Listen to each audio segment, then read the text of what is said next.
afternoon, it's Mindy from Half Moon Home Decor and Design Studio in Windham, Maine. We're doing a follow-up video to my video a couple of days ago on raw wood. We touched on using anti-Sloan chalk paint as a stain. You might want to check out that video. And then this is the waxing part to the headboard. So I wanted to show you guys what we do to prepare to wax. Every time we use anti-Sloan chalk paint, we seal it. We complete the color with a wax. We have 4 waxes. We have a clear wax. We also have a dark wax, which is brown, black wax, and a white wax. Now, keeping in touch with the dark and the black waxes, they have to be mixed with your clear wax. But the clear wax and white waxes work independently and alone. This client has picked a clear wax, and you're really going to see how the wax completes the color. Chalk paint is very matte, and as you can see, it kind of looks kind of dull right now. I haven't sanded my piece of furniture yet, and I sand everything after I paint it. So we use the Sheets 800. This is what it looks like. It's automotive sandpaper, super fine. It's kind of like an exfoliation. It really isn't about sanding. It's just gently smoothing out the chalky finish of the paint. Now you can still distress with this if you wanted to. That's just putting a little bit of effort in with your hand. That will take the edges down. Today I have some anti-Sloan sanding pads. We sell these in the shop. They come in 3 grits. They come in a fine, a medium, and a coarse. So what I love about these guys is that when you're done using them, you can wash them. And you get all that white stuff out of them. They dry overnight and they're reusable, reusable, reusable. Not that I'm saying that sandpaper isn't reusable, but after a while it rips and it has no more oomph to it, and we just end up throwing it away. So these are a nice additive to your toolbox for when you're painting your anti-Sloan or painting furniture with anti-Sloan. Another thing that we're going to use today, obviously, is anti-Sloan wax brush. 2 sizes. We have a large. This is my go-to size. I don't know why. I just love it. It's always been this way. And then here's the small. A lot of people like the small. A little bit different. I just seem to handle this one better. Both of these we carry in the store also. Got a couple of rags we're going to use. So what I'm going to get started with is just a gentle exfoliation of the painted furniture. And so if you hold your sandpaper with your 4 fingers and your thumb, you'll get a nice even palm sand up the side. And literally, we're not taking much off at all. That's about all we're taking off for paint. Sanding a piece of furniture should not take you long at all. When you're sanding your furniture, it's also going to change it. Do you see how it's changing that to like a white tone? That's normal, because that's just where I've sanded. Also remember to sand with the grain. You never want to go cross grain. It would almost be like scarring your furniture if you went cross grain. Remember to gently sand. Breathe. This is all kind of like a very relaxed kind of state of mind. If you're tense and you're thinking of things, work and kids and that, you're going to come out with like 2 lines that look like that. Can you see that? That's stressful sanding. What we're looking for is a more even-keeled, smooth finish like that. And like I said, we're only taking off very little of this chalk paint. This is just smoothing it out. Kind of like washing your face. That's how I reference to it all the time. Give me a minute while I catch up to speed. Now I'm going to do these edges around here too, because you want these to be soft. You know, your pillow's going to go here. And it really makes a huge difference when we are when we go to wax. You really feel the difference as opposed to this side. You can almost hear it. This side sounds smoother, feels smoother. So I think we're ready to go. I'm going to start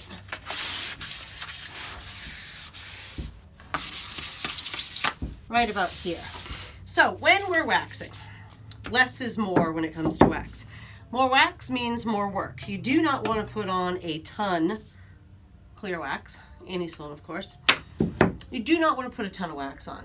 You use your wax brush, you just gently load in a little bit of wax on your brush.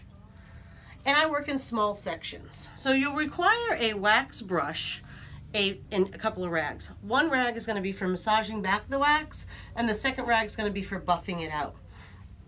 And I hope that we can zoom in a little bit to see how this is going to change the color. Can you see that? You can see how it's changing the depth of that blue. Wax side, non-wax side. And this is why I love to wax. It really completes the piece. This gives you now the opportunity to dust it, wipe it down, with some pledge and a rag. If you didn't do this, it would just start to hold the dirt and you wouldn't be able to clean it. So waxing is awkward. Always, always, always. Every day we have what we call a skip. A skip is where the wax isn't applied all the way. You can see the darker parts of my brush, but the lighter part is actually the spot that doesn't have any wax on it. So when you're using clear wax, you can go in different directions. See how my brush is going in different directions and how I filled in those voids? And don't beat yourself up over it. Like I said, every day we wax, every day we have skips. I forgot to wipe that little part of that sanded part down. See, there's very little tack dust on there. The Sloan wax brush is also a natural bristle brush, just like the paintbrush that we talked about the other day. And they clean up with Dawn and hot soapy water.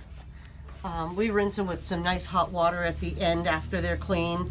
We use the scrubby soaps, which everybody seems to love. See how I'm going in the opposite direction here? This is kind of guaranteeing me that I'm going to hit this area and hopefully not have any skips on it. You even want to make sure you get up underneath your lips over here. You can see, can you see that, Anna? Show them that spot right there. There's the perfect example of a skip. You can see the cut grains of the wood, so it just helps to go in a different direction. Another thing is when waxing, it's a gentle. You never want to be bending your bristles in half. It should not be a lot of pressure on that. See how I'm just using like the tips of the brush? That's how waxing keeps you calm and gentle. If you are stressed out, and I see it all the time, women over there are like, I'm like, just try to relax, because the more relaxed they are, the faster their piece gets finished. I'm just gonna wax here for a second just to show you. So see how I'm not really using a lot of product?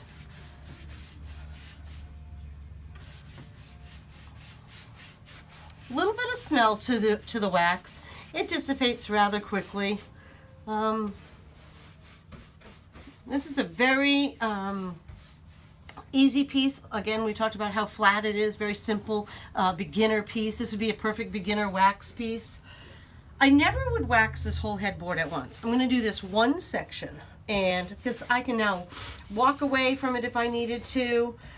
If you're are unsure, I suggest you totally do it in baby steps, the smallest steps, and get a handle on it and keep ahead of it. Don't let the wax beat you up.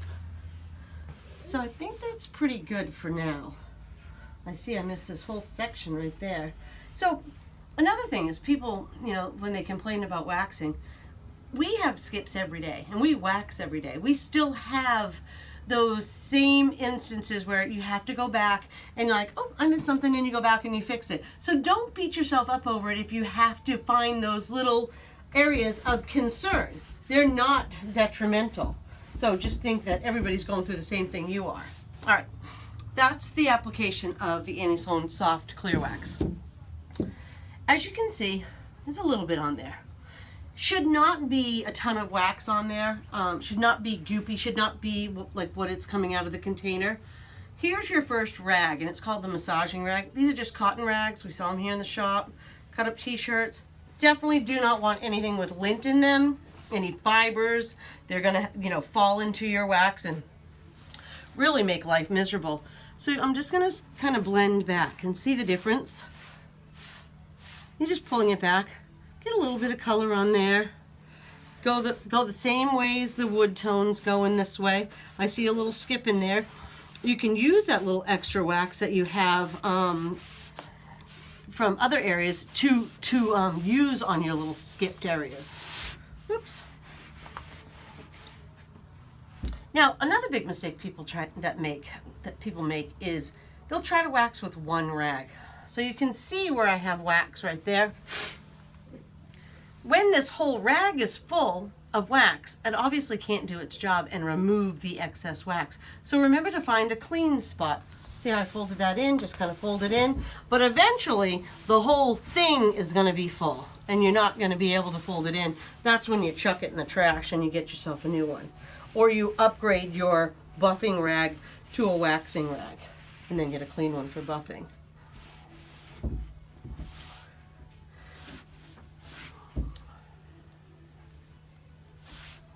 See, I'm just pulling it back to myself.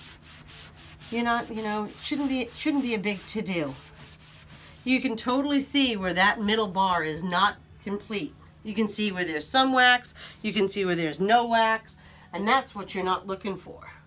So now I have a clean rag. This is what we call a buffing rag, and you're gonna just start to buff. Now you can let the wax sit there 15-20 minutes and go back and buff it, which we like to do, but in this video we're just gonna show you how the waxing part and the massaging part and the buffing part comes out. You can feel it. Feel how smooth, and it's not draggy, kind of draggy over here.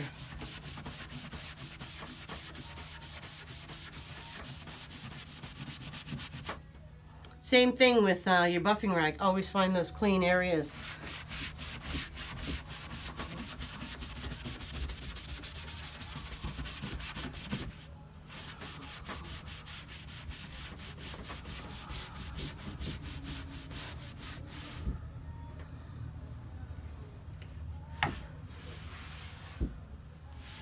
And if we did choose to leave it here and walk away, all you basically do is come back and buff it.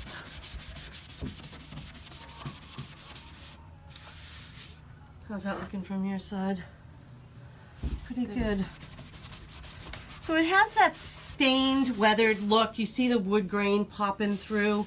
Kind of that, you know, that very, very kind of rustic blue appeal to it. I think what I need to do is add a little wax right there. We'll use that massaging rag again. And you can really see the tone balance out right there. Alrighty, so back to buffing it.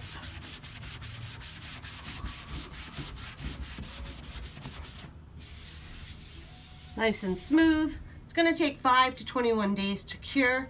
Doesn't mean you can't use your pieces of furniture. Just means that you'll notice that the wax gets harder and harder and better. You can let it rest overnight, and you can go back and buff it again tomorrow and give it that nice big shine to it.